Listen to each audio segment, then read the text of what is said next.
Are you wondering about the title? Like we keep hearing, right? Do not be lazy, don't be lazy, don't be lazy. I think all of us would have heard that. And how come I'm saying like you can be lazy and productive at the same time? So before starting into the topic, let me say one thing which Bill Gates said. So what he suggests is to hire lazy people. Yes, he actually said that. And his thought process is, I usually prefer to hire lazy people to do a hard task because lazy people will find the easy way to do the hard task. Sounds interesting? That's exactly what we'll discuss in today's topic. How can you be lazy and productive at the same time? So without any further ado, let's get into the topic.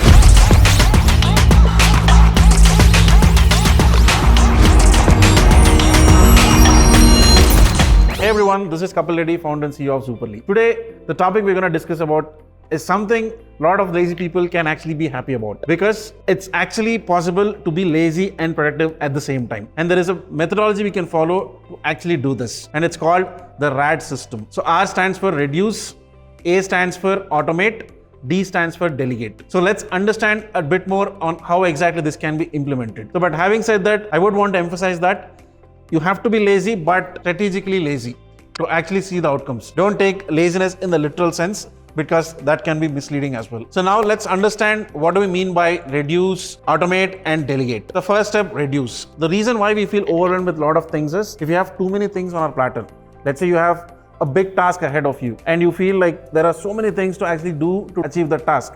That's when you feel, oh my God, I have just so many things, how can I actually do it? And overwhelming is something that can happen if you have too many things on your platter. The easiest way for you to do this is to reduce the number of tasks on your plate on a particular day. You cannot reduce the depth of a topic or depth of a task, but the easiest way for you to do is break it down into multiple days, and even per day, make sure you're not overwhelmed with too many tasks. So how you can actually make it possible is by saying no to things that don't actually matter or that don't impact you. In fact, you have to be saying no to a lot of things that actually doesn't move the needle, because you're the one who will be suffering if you just say yes to everything that comes your way. And a lot of us have that hesitance, right? If somebody asks for a favor, we just cannot say no to them. And because of it, we just take everything on our platter, and that can be quite overwhelming. So do not feel shame in saying no to it. Always try and get into a habit of saying no to things that don't matter to you. As Warren Buffett famously said, the difference between successful people and really successful people is really successful people almost say no to everything. So I think that summarizes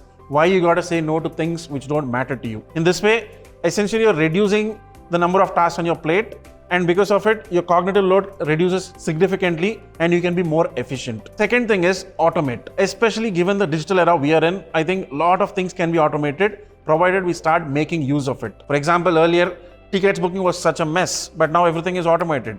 Or even grocery delivery, like just getting it to your home is happening in minutes, and any food delivery is happening in minutes.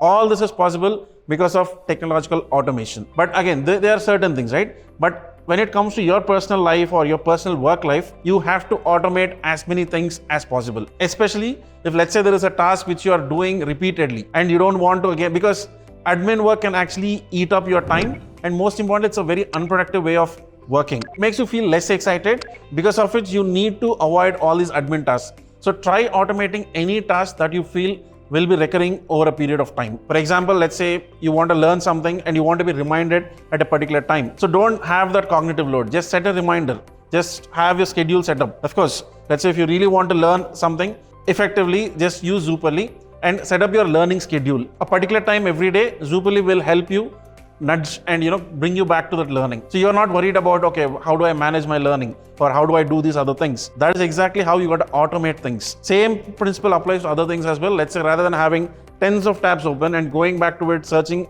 repeatedly, just put up everything in one centralized place like Zuperly, so that whenever you want something, you can just quickly search within Zuperly. This is how you can automate your day-to-day tasks, so that you're freeing up your time essentially. The whole idea behind this is time is the most valuable thing which we cannot get back. And by automating certain things, you're bringing back your time.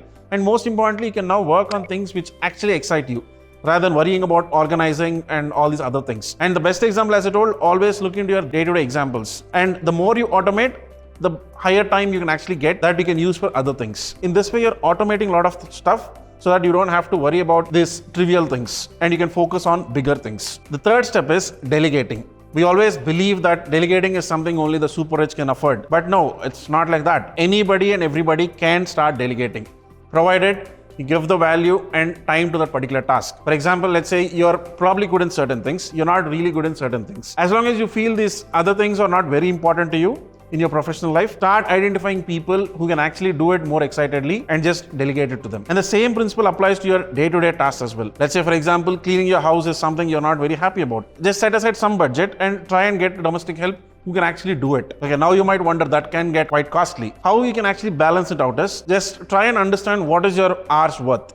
Let's say, for example, for 1 hour, your worth is, let's say, $100, for example, or in Indian rupees, it's 10,000 rupees, for example. So try and calculate, do the math, and see how much of time you can actually, let's say, for example, by delegating the task of cleaning your house, you're probably saving 2 hours of time. So that's equal to 20,000 rupees. So that 2 hours of your time is worth 20,000 rupees. You can easily delegate it to domestic help. You can, hire somebody and maybe pay them way less than what it actually is worth of your time. So in this way, by doing the math and understanding your time's worth, you can 100% start delegating a lot of your day-to-day tasks. As I told, we are here to do the most meaningful and impactful work. If that is really your goal, you have to take care of these things. And these are the things, it's not like you have to do it on a daily basis. Once you take care of it, you don't have to repeatedly do it frequently.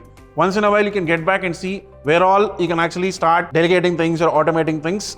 And you will see yourself working more excitedly on things which actually excite you. And that's the whole idea. So now I hope you understand how exactly you can be lazy and productive at the same time. By lazy here, we mean you have to be strategically lazy, where you're planning these other things, and that's how you have a strategy in being lazy. So this is exactly how you can be super productive and use your time in the best way possible. So when it comes to learning, I think Zuperly kind of automates a lot of this other stuff, because that's the whole point we're trying to emphasize. Just don't waste your time context switching or just searching endlessly for things which are something you don't remember anyway. So just try using Zuperly so that this entire system can be much more efficient and you have your personal knowledge management. And more than ever, it's very important. So try using it. Sign up today on our open beta and you'll see the magic happen for yourself. Once you start doing it, I'm pretty sure you'll not go back to the regular way of learning. Because as I told, as Zuperly, we want everybody to learn in the most effective way possible so that you can free up your time and spend more time learning. So if you're wondering how we're doing it, please do sign up today. As I told earlier, we pick up topics which are not very popular but can be very effective in your day-to-day life. So please help us spread the word